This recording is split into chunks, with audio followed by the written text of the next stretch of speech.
Hi, everyone. Doc T here with another episode of the Horses Advocate podcast. Thanks for joining me.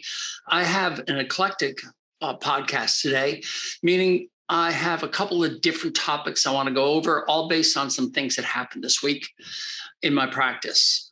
The first is a miniature horse that saw me the 1st of June, or I saw her the 1st of June. And it had been having difficulties about 3 weeks prior in starting to quid the hay and spit it out.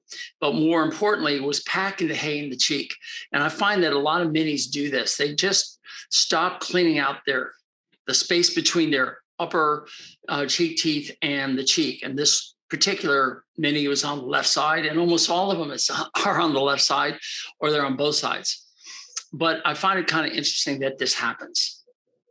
So she'd hired a veterinarian to come out there, and they discovered some really sharp teeth and took down the edges. And now 3 weeks later, they wanted me to take a look at it and help this little critter out, which I did. I was there to do all the other horses. So I just basically examined this mini mare, and I was able to get my float blade back there and feel with my blade. I was also able to feel with my fingers for any sharp teeth, and nothing was really evident. There was some decay on the upper 4th cheek tooth on the left-hand side, so we're starting to get a little hollow and a sharp edge, but it's really not a big deal.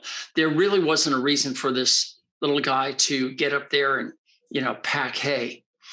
So I took care of that, and apparently things went well until about 2 weeks later when she started to pack again. So I went back 30 days after my first visit and re-examined. And again, I couldn't find anything just like a broken tooth or a chipped tooth or something really egregious that would be causing this pony not to move the tongue up in between the cheek and the upper cheek teeth to clean out that area. But I still went in there with my file and decided to look for something. When I say look for something, I often just listen. You can get some hollow sounds of a tooth that's reaching end stage. It doesn't have a very long root. You can also hear rattling of a broken tooth or end stage tooth that's coming out, something I was looking for, and I couldn't get anything. The reaction from this mini was to, of course, do the mini thing, which is rear up and say no and heck no, and try to throw the body sideways. But then all of a sudden, after I did a few strokes on the upper left-hand side, this horse stopped moving, just basically said, okay, I know why you're here, keep working. And let me just be clear, she didn't like give up. It was more like she says, okay, now I know why you're here. And yes, I think we can do this together. And proceeded to let me do all 4 quadrants, both uppers, left and right, and both lowers, left and right, and just clean everything out. And when I was done, I walked out, and this mini just was in love with me. Still wouldn't come up to me. I couldn't just walk up and catch her, but just couldn't keep her eyes off of me. And I offered some hay, and she said, no, not until you leave the stall, and which I did. And then after a bit, went right into eating and had good lateral excursion of the jaw, good chewing motion. Everything seemed great. And I truly am waiting for an update on whether this horse is going to go okay. But in the short time I was there, the horse is chewing, and I didn't think it was packing anything.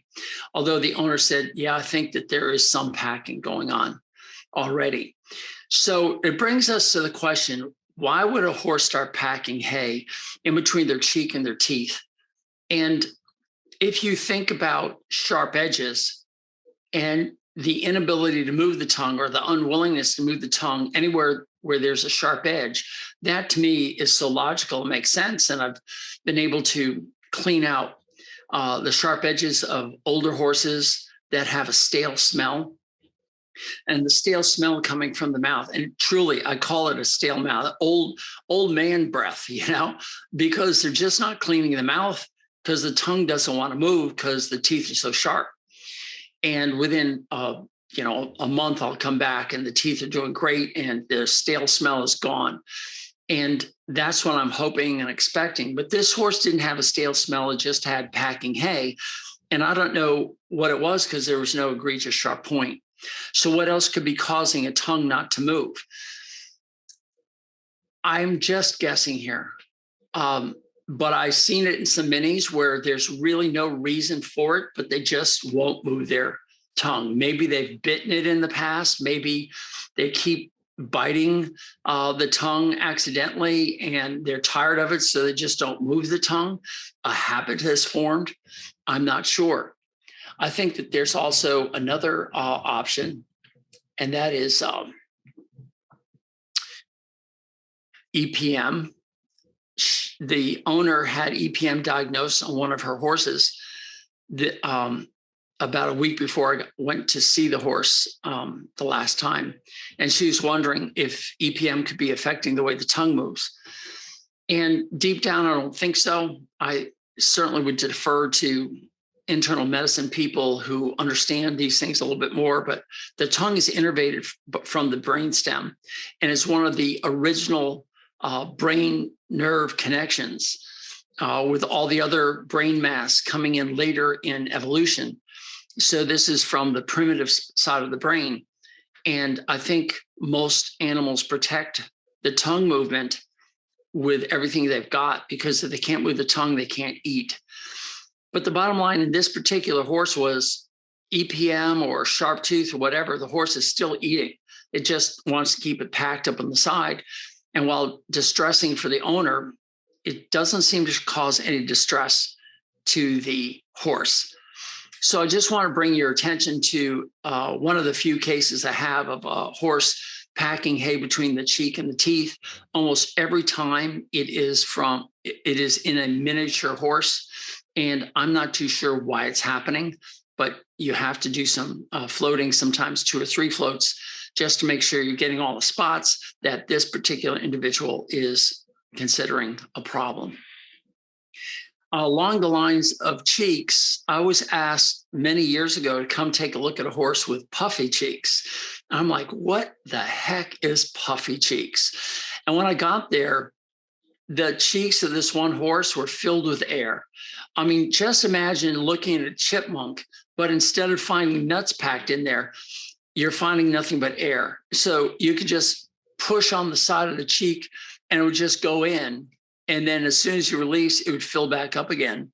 And that just blew my mind. I'd never seen it before. And until this past month, I'd never seen it again.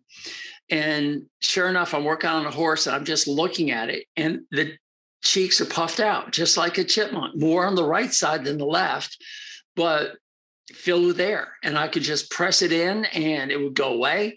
And there's nothing packed in there in the oral exam. It was just filled with air. And I've actually called them puffy cheeks, and I'm not too sure what the heck causes it. It's disturbing to the owner who looks, but it's not disturbing to the horse. So if anybody has any clue as to why a horse starts to get air stuck in its cheeks, I sure would like to hear it, but I don't have anything for you there.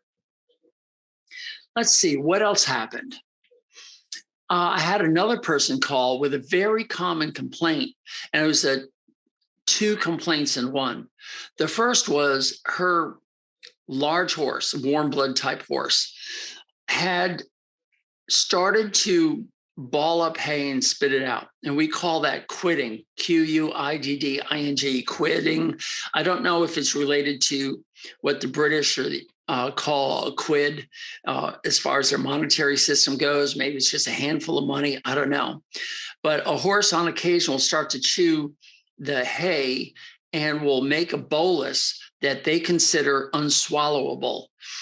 And they spit it out. And I know each and every one of you listening to this at one point in your life has chewed something and started to swallow it. You don't like it, and you spit it out. It's kind of embarrassing. It's kind of gross, but there's your chunk of food that's half chewed and it's on the ground. And these horses do that, and they call it quitting. And almost everybody will associate it with some sort of tooth problem.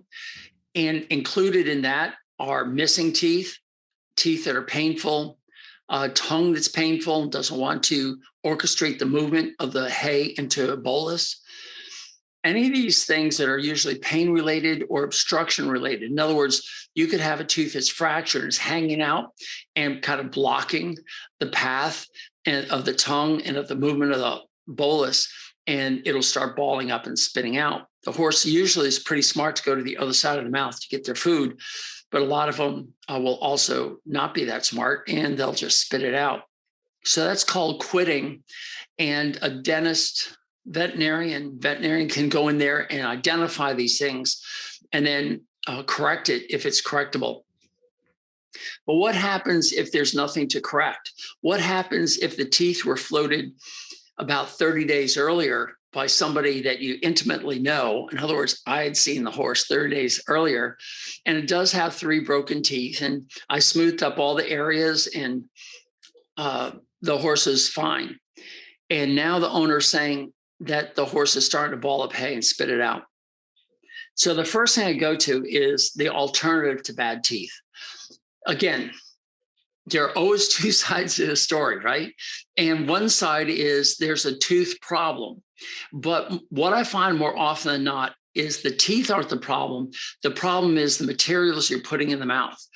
And in this particular case, she just bought an alfalfa mix, and it was stocky. It was an older hay. They hadn't yet gotten fresh hay cut this year, so it was last year's, and they would try to chew it and they would just spit it out because it was too stocky. I've also seen hay that's cut too long or too coarse, and maybe it just doesn't taste good, and these horses will spit it out. So I try to go back into history and say, okay, do we have a change in the way the horse, or pardon me, in the food that you're feeding the horse?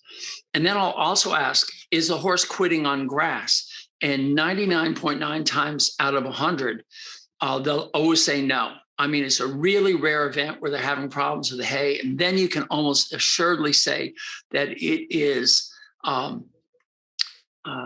tooth related. But if you look at the materials, they'll easily put grass in because the teeth were developed over millions of years to ingest grass. That's just what they're so good at. So it'll be grass. The horse has had no problems with soaked hay cubes. The horse isn't being fed any grain, but will still eat things out of your hand, including a carrot. I think she was feeding carrots, and there's no problem. So it really boils down to, it's not a tooth problem. It is actually a hay problem. So that's something to keep in mind. You can work your way down the troubleshooting list by saying, okay, the horse is quitting. Great. What is he quitting on? And it's probably hay. So you graze the horse, and the horse has no problem. You offer soaked food, no problems. If you're still feeding grain, and the horse can eat the grain, no problem, or pellets, they can eat the pellets just fine. All of that, or even a carrot, they can grind it up and swallow it. But if they can't do the hay, it's almost always the hay, not the teeth. And yes, sometimes floating the teeth will help, but if floating the teeth doesn't help, then you are pretty confident that it's bad hay. And you just get another bale of hay, borrow it from somebody else, go to a neighboring farm that has a different bale of hay that they've got, or wait till your next load that comes in. If the problem goes away, you can be absolutely sure it's not the teeth. So that's quitting. The other problem that she had was that she said the horse is losing weight. Now, she was thinking that because the horse is spitting out the hay, the horse is losing weight because of that, so it's not eating enough. And she has the horse only on pasture, hay, and I believe soaked hay cubes. And the pasture has actually been fenced off, so it's a track. So the horse has to move around the outside of the paddock and the amount of grass that's available is limited because its pasture mate is a little chubby. Pasture mate is in the teens. This horse was 25 or is 25 years old. So I needed to separate those two things. That quitting almost always doesn't cause weight loss unless they're continually quitting everything and nothing's getting in the mouth. I call starvation either there's no food available or the food that is available can't get into the stomach. That's still starvation. So if the horse is being fed hay and pasture and the horse just spits everything out, yes, the horse is going to lose weight. So I decided to go back to the basics of nutrition and review with her why her horse is losing body fat and exposing lost muscle.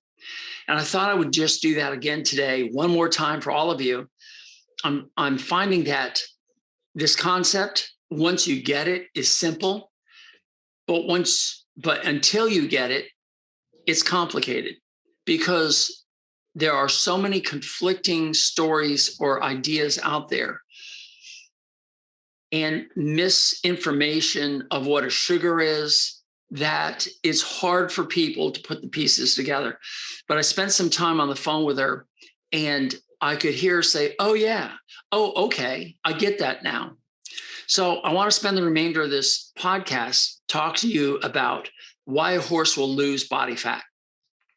And if it's not teeth, then it's got to be a lack of sugar going into the body. What I mean by that is sugar causes the release or the production and the release of insulin. It's the cue. If sugar shows up in the diet, insulin's going to be generated. If you have zero sugar coming in, then almost no insulin is going to be produced. And why I say almost no insulin, and that's because every human on the planet, and I'm going to assume every animal on the planet, will produce glucose in a sugar-free diet where there's no glucose coming in.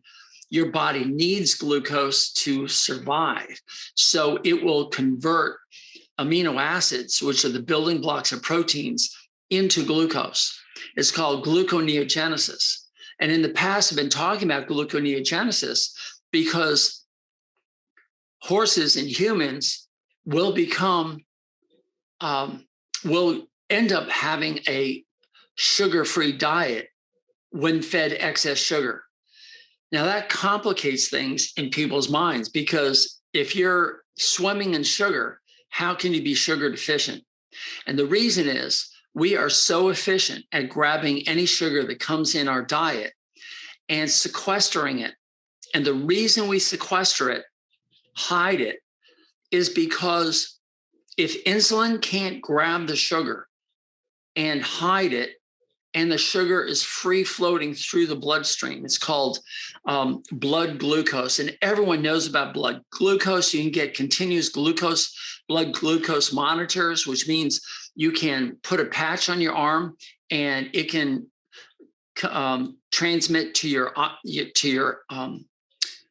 smartphone information of what your blood glucose is by measuring through your skin. You don't need a blood sample anymore. They can measure exactly what your glucose level is of your blood at any moment in time. So you can be sitting there at a baseline and you could eat your bowl of ice cream and you'll see that spike right up. And then you can monitor it, how fast does it come down? Because there's always a lag phase. You have sugar in there and then insulin grabs it and it takes it out of the bloodstream. So why does it do this? Because glucose alone in your bloodstream damages the arterial walls. It is just toxic. And this is why it needs a chaperone everywhere it goes in the blood. So you want to keep your blood glucose level as low as possible throughout the day. If you have atherosclerosis, cardiovascular disease, which is the number one killer of humans, it is because you're eating sugar in excess of your daily needs and your insulin isn't sequestering it. You're probably pre-diabetic as well, and this damage is occurring. From that damage from the glucose getting into your arterial walls, you'll get little indentations, furrows, on into which the low density lipoproteins will adhere. And the less fat that you have in those lipoproteins, the more chance it's going to fit into those areas. And those of us who are on low fat diets are going to have LDL that's going to be small enough to get into these nooks and crannies, and they're going to create a sheen that develops into a plaque that develops into occlusion over time. The way it was explained to me is, if you think of the lipoprotein as a container, and in that container, just like any shipping container, you put things that you don't want to be exposed to the elements, such as rain or just, anything. You want to put it in a waterproof container and ship it on a ship across the ocean. Well, the low density lipoprotein will grab onto the fats, and fat and oil don't mix. Everybody knows that who's ever been in the kitchen. They know fat and oil doesn't mix. So you just can't throw fat into the bloodstream and let it kind of flow out there. You have to put it in a container, and the container is called low density lipoprotein. Lipoprotein is basically a protein that takes on the fats, and into it are the free fatty acids, FFAs, the cholesterols that we're talking about, and triglycerides, which is three fatty acids bound to glycerol that goes to the cells and is used as fuel. So before you start yawning and hitting the rewind button, let me just tell you that if somebody says, I have high cholesterol, well, you really don't. What you have is a lot of shipping containers. So if your LDL is high, your cholesterol isn't high, you have a lot of shipping containers that are being built because you have a lot of this cholesterol being produced, and it has to go through the blood. So is there a correlation? Yeah, but to call it, I've got bad cholesterol, you might as well just stop doing that. That's just marketing. That's poor reporting. We see this in just about everything these days. Nobody tells you the truth, and it drives me nuts and drives other people nuts. You know the difference. But if your LDL is loaded with fat, so you're on a more normal or even a high fat, low carb diet, and you're carrying more fats as fuel, these low density lipoproteins will actually have more fat built into them, and they have a more difficult time getting into these nooks and crannies of the damaged blood vessels, and so they don't stick. And the way it's described to me is LDL with low fat is like a golf ball thrown into a pool, it sinks to the bottom. Whereas an LDL loaded with fat is more like a beach ball, you throw it in there and it floats on the surface. So I'm not sure if that's accurate. I think the guy who explained it to me is pretty smart, so I'm going to grab it. But just think that low-fat diets, since they were advocated in the late 50s, early 60s, because of a president of the United States, Eisenhower, who had a heart attack while in office, and the chief medical officer at the time, Ansel Keys, had made the determination that it was the fat that was causing his problems, and he put him on a low-fat diet, which did not improve his health. And since the government made a low-fat diet to be the be-all and end-all for humans, we've had nothing but increase in cardiovascular disease and atherosclerosis in humans. So there's pretty much evidence out there. It's correlated, and there's pretty good scientific evidence that there may be more of a connection than correlation, that a low-fat diet is going to promote some of this heart disease. But I think you have to go back to what's causing the damage to the lining of the gut, and that's, of course, sugar. And if you're on a low-fat diet, you're probably eating more sugar in the form of grains, et cetera. So what does this have to do with horses? I know you're just mucking out your stalls or driving. You say, Doc, I tuned in for horse, and now you're giving me human health. Well, because there's very little research involved in horses, we have to start to interpret and extrapolate some of this information. So this is a big leap. There is no proof that I know of, but I'm always open. And if somebody wants to send me some references, I'd be fascinated to learn about this. I'm busy floating teeth and running my business. But it is my thought that some of this damage in horses on high sugar diets will start to get a different type of atherosclerosis that is damaging the capillaries of the hooves. And it could be, I'm hypothesizing here, that it may be this damage that's occurring in the small capillaries of the hoof that leads to the inflammation of the hoof that we call laminitis. It seems like laminitis can be induced anytime you put a horse on a high carbohydrate diet. Now, horses don't get on high fat diets. They just don't eat meat, and they're not going to eat chicken skin or fish loaded with omegas. They just don't eat it. They're true herbivores, or what I call vegetarians. And these vegetarians only eat plant-based foods. So we have to go one step further back to one of the things I started to talk about 6 years ago. And that is the difference between starch and cellulose. So I started to talk to this woman about the differences, what starch is, what cellulose is, and what glucose is. And starch is a chain of glucose molecules glued together that the plant makes through photosynthesis. So the introduction of carbon dioxide that you're exhaling, plus water, plus sunlight, the plant can make carbon, hydrogen, oxygen in a ring structure of 6 carbons, 12 hydrogens, 6 oxygens, C6H12O6. And it makes a molecule called glucose. And the glucose is the fundamental fuel that we all use to create energy. Our brains prefer glucose to operate on, although it's not the only fuel they can use, but it prefers it. So it's constantly asking for glucose. So even if you're on a 0 carbohydrate diet and no sugar ever crosses your lips, no starch, nothing, your body will convert the amino acids, which is carbon, hydrogen, oxygen, just like in sugar, and nitrogen. And the nitrogen comes from many sources, but don't forget, 78% of the air that you're breathing is nitrogen.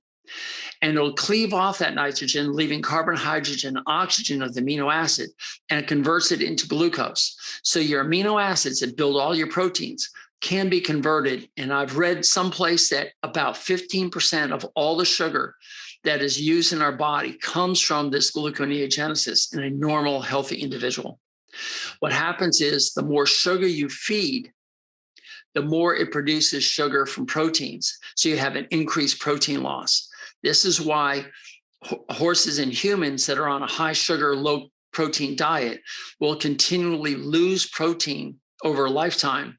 So when they get older, and a horse in their 20s on up, or a human in their 70s on up, you're going to see muscle loss, loss of strength, sarcopenia, and the number one cause of death in humans, accidental death, is falling down. And it's because they don't have enough muscle mass to bounce instead of break, and the bones are more exposed. They're not strong enough to hold the body together. And then when they fracture, they don't have the proteins to actually heal themselves. So if you're 20, 30, 40 years old listening to this, I beg you, start eating more protein at a rate of 1 gram per ideal pound of body weight. So let's say I weigh 208, 210, depends on the day. My goal is 190 pounds of lean body mass. And to do that, I need at least 190. My goal is 190 grams of protein a day. So if you weigh 160, let's say, and your ideal body weight is 140, you should be aiming for 140 grams of protein every day. Not only will you maintain your muscle mass, but you'll also improve your immune system. You'll improve skin conditions, assuming that you eat the right kind of protein with all the amino acids. And for humans, we need a variety. Your hormone systems will work better. Your neurotransmitters will work better. You become more able to remember things. And by decreasing the sugar and increase the protein, which is what we're doing in our horses, everything in your life becomes better. It's amazing. Everybody who does it says the same thing. Wow, This is the way I'm supposed to be. I'm not getting old anymore. It's kind of cool. So I've kind of gone off down multiple tracks here. So let me bring you back to this horse that's losing weight. And she thought it was the teeth. Well, the horse has been getting decreased amount of pasture because it's maintained on a track system that's not being moved. So the grass is coming down in quantity. So that's the first thing. And the second thing is the horse is being fed a set amount of hay, and that hay may be low in sugar at this point because it's a bad batch of hay, and it was coming off winter. When you see your horse lose body fat, or if you see a human lose body fat, you have to switch your paradigm. And a paradigm is how you think of things. So the best way I tell people is if you had a piece of paper, one side of it's white, the other side's black, and you hold it straight up to somebody and you say, what color is this paper? And they're looking at it, they say, well, it's white. And you say, are you sure? And they say, yeah, it's white. And you say, I see it as black, because you're looking at the backside of the piece of paper, and you flip it over. So now they can see the black and you see the white. That's changing your paradigm or how you view things. And we have to change our paradigm of weight loss in a horse. If the weight loss is truly body fat loss, we have to understand that that's normal and it's doing exactly what you're supposed to do. So going back to insulin, if you have sugar coming in to the mouth and into your digestive tract, the horse's body will increase the amount of insulin it's making, so it can grab onto that insulin so there's no damage to the lining of the blood vessels. And it's going to take it to one of three places. We call it glucose disposal. And disposal is exactly what it is. We're disposing of the glucose so it doesn't damage the lining of our blood vessels. The first place is in storage in the muscle cell. And all animals call glucose storage glycogen, as opposed to plants that call it starch. So it's fundamentally different, but it's virtually the same. So we're storing all our glucose as glycogen in the muscle, but we have a very limited space to do that in. So once that space is filled up, then it's going to go to your liver, and it's going to fill up the glycogen that's in the liver. And the reason you have glycogen in the liver is you have a vein, a vessel that comes out of the liver and goes straight up to the brain, and it can deliver sugar up to the brain to keep you thinking and active. That's two. Number three, the third disposal spot for glucose is body fat. And once you understand that every molecule of glucose that isn't used and stored as glycogen will be converted over to fat, because all fat and all sugar are made up of the same three elements: carbon, hydrogen, and oxygen. Those three elements. It's just that sugar is in a ring and fat is in a string. And the string can be 4 carbons long, or it can be 22 carbons long. And depending on the length and where the double bonds are, you can call it an omega-3, an omega-6. You can call it a short chain. You call it a medium chain triglyceride, a long chain. You've heard of MCT oil. Those are the medium chain triglycerides. And each one of them does a completely different function. Fat is so important for us for all our skin. So is protein, by the way. But fat makes up our skin. It makes up the walls of each cell. Proteins hold those cells together in connective tissue, interstitial space. And here's this horse losing body fat. And the only reason it's losing body fat is it's not getting enough sugar, which is great. Because remember, sugar is a very inefficient fuel and creates free radicals and a lot of inflammation. Sugar creates inflammation everywhere it goes. It's just, that's the way it is. But fat doesn't. And fat burns approximately 20 to maybe 28 times more efficiently than glucose. I like to tell people fat is like a $20 bill and glucose is a $1 bill. Which do you want? And everyone I've asked this says, I'll take the 20. But the difference is I don't have just one single dollar bill or whatever currency you're listening to this, but I have a stack of them. And just looking at the stack of the singles, it's obviously greater than the one. So everyone says, no, I'll take the stack of singles because there's more there. And I'll say, fine, take it, but you can only take one at a time. So you're constantly taking one of these dollar bills, boom, boom, boom, boom, boom, in a row. And that it takes effort, and it's expensive, and it's creates all these free radicals and other pollutants, if you will. Whereas if they took the 20 and knew that there'd be another 20, they would just take the 20, kind of la, la, la, take their time, go back, take another 20. They can do it at 1/20th the speed of the singles. So all cells prefer fat as a fuel. It just is much better. So when there's no sugar around, now the body can switch over to fat. And the number one source of fat for fuel is body fat. So we start to lose the body fat because you're not bringing in the sugar. And if you're not bringing in fat in your diet either, you're going to consume more of the body fat. But for me, I'll eat a lot of fat. I'll eat the chicken skin. I'll eat olive oil. I put oil and butter in my coffee in the morning. So I have a high fat intake to keep my LDLs kind of puffy, so they're not going to settle in and create into this cardiovascular disease. And I'm slowly bringing the fat intake down, and I brought my sugar intake down. So now my body says, hey, I'm hungry. Let me go over to the body fat, and I'll take some of the body fat off. And this is why I've dropped from 225, 228 or so down to 208, 210 as the body fat starts to go away. And this is what was happening to her horse. Because she was on a limited track system, wasn't getting any glucose from the starch of the pasture. And the hay was low in glucose as well because it's old hay. And maybe it wasn't cured properly. It was cut late, so they consume a lot of the starch. We don't know. But I know that if this horse had more access to grass and the new cut hay, we're going to see the horse's body weight continue to increase, which it's supposed to do until winter when there's no more sugar available.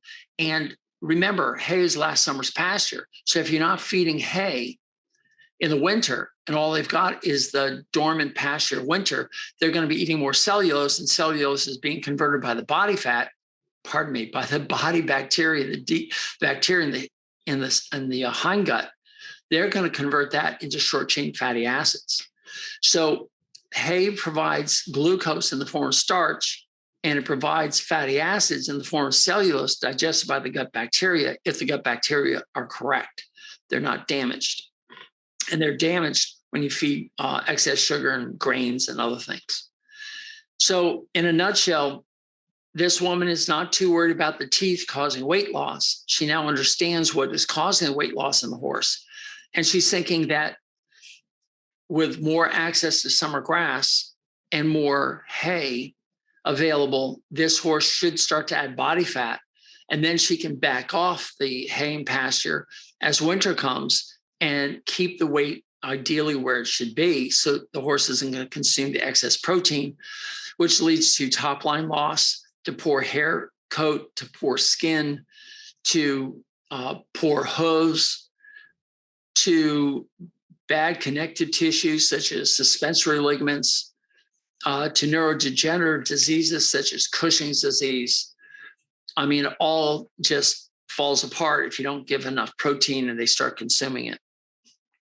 So that kind of set her on her track. So this podcast is half and half. It's half on teeth and it's half on nutrition. And I love talking about these things. I'm not too sure how much time I spent. I forgot to figure out when I started. I'm thinking that this is kind of short. I wish it had a clock up here, but it doesn't. Anyway, I don't know if this is helping. I will tell you one other story. I worked on a farm that we personally did about 35 horses, but they actually have almost 70 horses if you include the pony camp ponies. And a lot of times we do all the border horses and the competitive horses, and they find other people to come in and do the other horses that are, I don't know, I don't know what you want to call them, the basics, the basic horses, non-competing, just carry a kid around. And it's expensive feeding these horses. And they said, oh my gosh, all the supplements that we're feeding these horses. And this farm has pretty much zero pasture. It's just a Florida farm that there's so many horses on the whole place. There's probably, if it was filled to capacity, easily 500 horses at this place. So there's no pasture at all. They're just dirt lots they go out in. So they're fed exclusively hay throughout the year. And we got on a conversation, the manager and I, and it was fascinating because nobody had ever talked to her this way about feeding horses in a different way. So she said, she said, tell me more. So it's kind of like me talking to you in this podcast. I'm telling you some more. So what did she say? One of the biggest things is we are feeding so much vitamin E to our horses. It's just crazy how much vitamin E we feed. And I said, so the vitamin E levels have been tested and they're low, right? She says, yes. Now here comes another paradigm shift. What do you think might be causing the lack of vitamin E? And their immediate response was, we don't have any pasture. So therefore we don't have any access to vitamins E.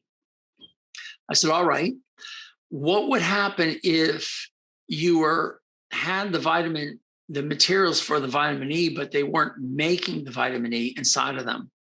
What if there was something else causing an increased consumption of the vitamin E in these horses?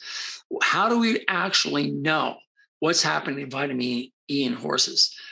And there was a study done in Morgan horses where they determined that this particular line in the breed was over consuming vitamin E. So they were low in vitamin E due to increased consumption, which I thought was fascinating.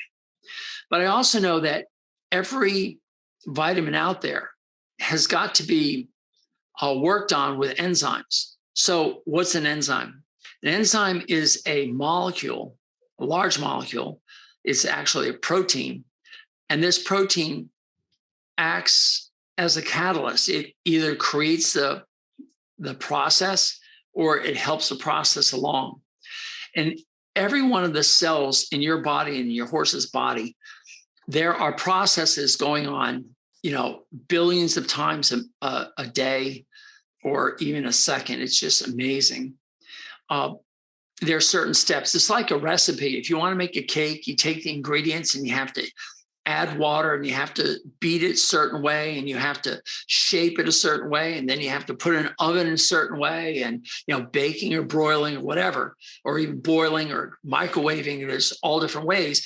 And you end up with this end product that hopefully tastes good. And that's what happens in all the cells of our body. We're constantly baking or creating things, and we need enzymes to make that work. The example I like to give to people about what an enzyme is if you and I wanted to go from where you're sitting right now to the local restaurant, assuming the restaurant is like 2, 3, 4 miles away, we could just leave the house and start walking. And halfway there say, gosh, this is taking a long time. I'm hungry now. I'm missing the fact that I can't take care of my horses or go riding. I'm spending all this time walking the distance to have a meal. Wouldn't it be nice if I had an enzyme called a car that could take me to the local restaurant and bring me back in 20 minutes flat? And that's what an enzyme does. It makes things happen that maybe never occur without them. And all enzymes are proteins. And a lot of vitamins need enzymes to either be activated or to bring minerals into them to make them work, or to even create them. And nobody's talking about the possibility that these vitamins, which are mostly proteins anyway, and when they bind with mineral, I'm not going to say iron. What vitamins? I want to say cobalt, magnesium, manganese. Anyway, all these minerals, I just lost exactly what minerals go into some of these vitamins, but they need proteins to make this happen, enzymes. And if your horse is protein deficient, to me, it would make sense, again, another hypothesis, that if you're protein deficient, you're also going to be enzyme deficient. And if you're enzyme deficient, you may become vitamin deficient as well. And you and I have been raised with watching the TV and reading magazines about taking vitamins. You have to eat these vitamins to make things happen in your body. I don't know how we lived millions of years without having, these vitamins available in whatever, shape or gummy bear. It's, it doesn't matter. We were able to live just fine. And the first thing everybody says is, well, we ate a more normal diet, a more natural diet. And I'll agree with you. The foods we eat aren't the same. And this is something that this horse owner said to me. They said, I don't want to feed a protein source that may be genetically modified or been sprayed with glyphosate. And I said to her, I know you want to be more natural. You want everything to be as natural as possible, but you can't be if you have a fence up. You can't be, and as she said, she couldn't turn the horse loose because the horse is going to find pastures out there that have seeds that have been modified and bred for increased sugar content for better milk production out of cows, and they're just going to sit there and eat this grass and get fatter and fatter. So what's the answer? Well, I look at everything as, pros and cons. So you have the cons of glyphosate or Roundup. You have the cons of genetically modified food that's not natural. You're having a con of it, soybean meal being a processed food, versus you've got the ability to improve almost every health aspect of your horse, to live long, to be healthy, to have a health span that nowhere on the planet has anybody reported glyphosate or a genetically modified disease or illness or lameness caused in a horse, that almost all of it can come back from not having enough protein in the food. And so you have to say, okay, I'm willing to risk glyphosate and genetically modified foods, and even my own personal hatred for anything soy, because you're a human, you're not a horse. And as I said to her, what is soy? And she said, it's a legume. I said, what's alfalfa? She says, it's a legume. I said, so if your horse is eating alfalfa and not having a problem with it, it's probably going to be okay with soybean meal. And so you weigh the two. You have, the advantages of feeding it and the disadvantages of feeding it. And I found that the advantages of feeding it far outweigh any problems that you have and concerns. Remember, glyphosate has a relatively short half-life of about 120 days. So by the time the soybean meal gets to you, the glyphosate that's been added to the shell of the soybean has been removed, and anything there has become inactive. So I'm not too worried about glyphosate as far as genetically modified food.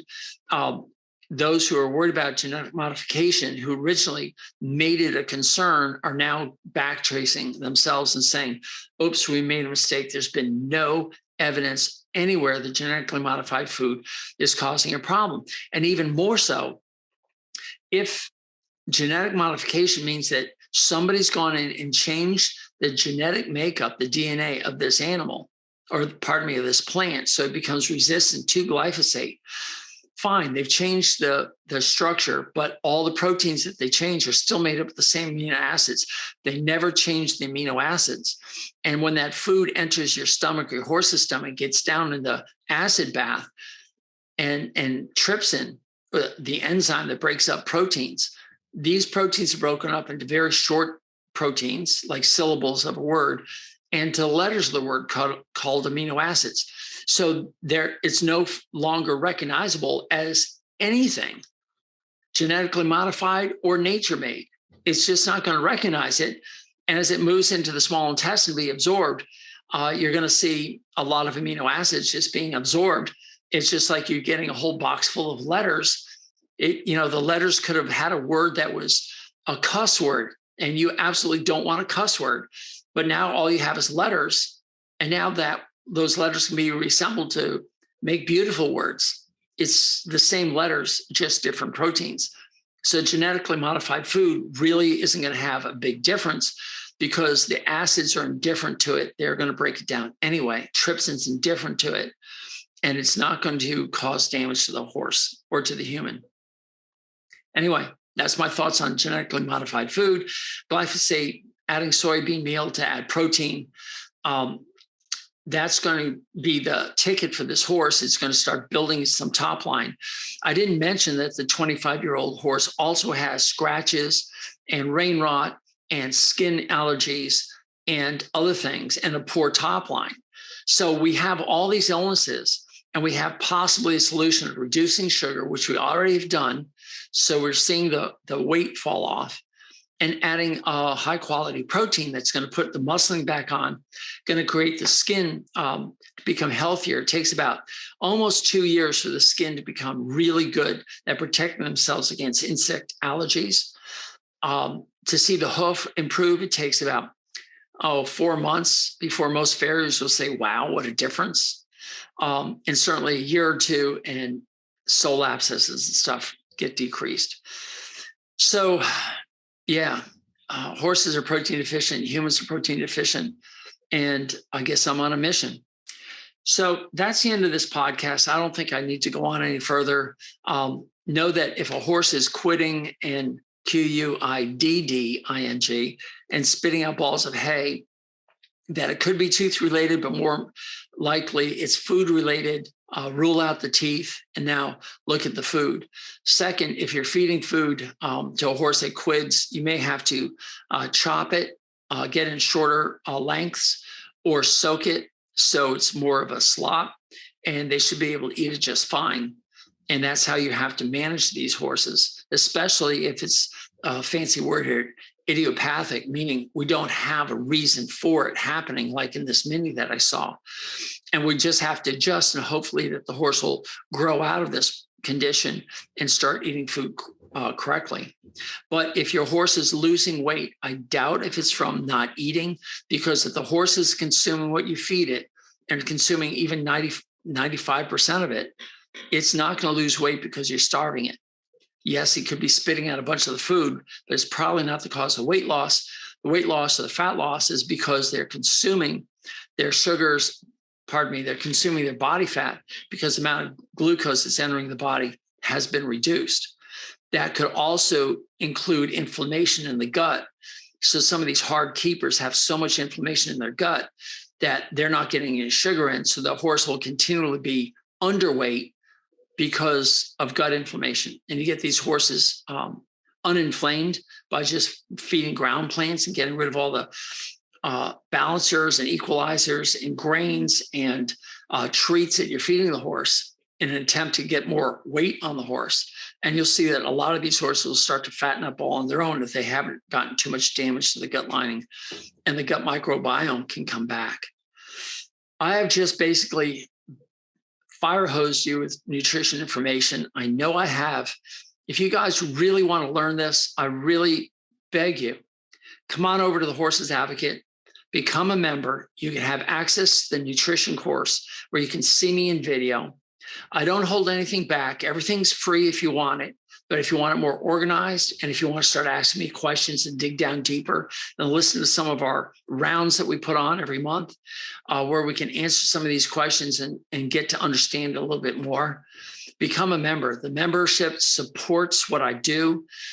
There's going to be a point where, I don't know how to say this. Let me rephrase this then. If you become a member, you're supporting the cause of getting good, honest, unbiased information out to people. And that's only one part of it. Financial support is important.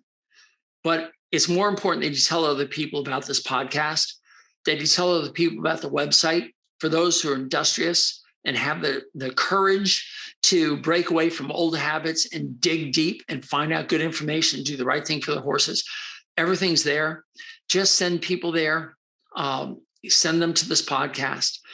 Put a 5-star review on your favorite player, whether it's Amazon or Apple. Just do it. Take 5 minutes. Write down what this podcast and what the website is doing for horse owners, that there's no agenda behind it. I don't sell products. I don't endorse products. I mean, there might be one or two that I'll endorse in the future. I don't want to rule it out, but they certainly have to pass muster and be helpful and in the best interest of your horse. And there might be one or two out there that I would get behind. If you have something that you feel is really important, let me know. If you want to become a partner, it's something that we will look into in the future. But if it's only about adding more inflammation to your horse or not in the best interest of your horse, I'll probably tell you that. And just stick with what works. And what works is take your horse off grain, take your horse off all the supplements, start feeding it like the horse it should be, that's evolved over hundreds of thousands of years. Add a high quality protein source, be patient, write everything down, create a journal for your horses. If the teeth are bad, take care of them. Hooves are bad, take care of them. But be patient for the protein to get up there. I plan to be around decades, yes, decades more, promoting this, talking about it, and setting an example for all of you to understand that the horses and the humans can benefit from doing the right thing. So that's Doc T. I'm glad you spent your time with me today. Thehorsesadvocate.com. Get on over there, become a member. I really would appreciate that. And 5-star reviews. I know I'm repeating myself, but sometimes you need to push. But more importantly, just tell other people. That's really the best thing that you can do. All right, Doc T, I'm going to say goodbye, and I'll see you next time. Bye. Hey, everyone. Doc T here. Thank you for listening to my content. Would you do me a huge favor?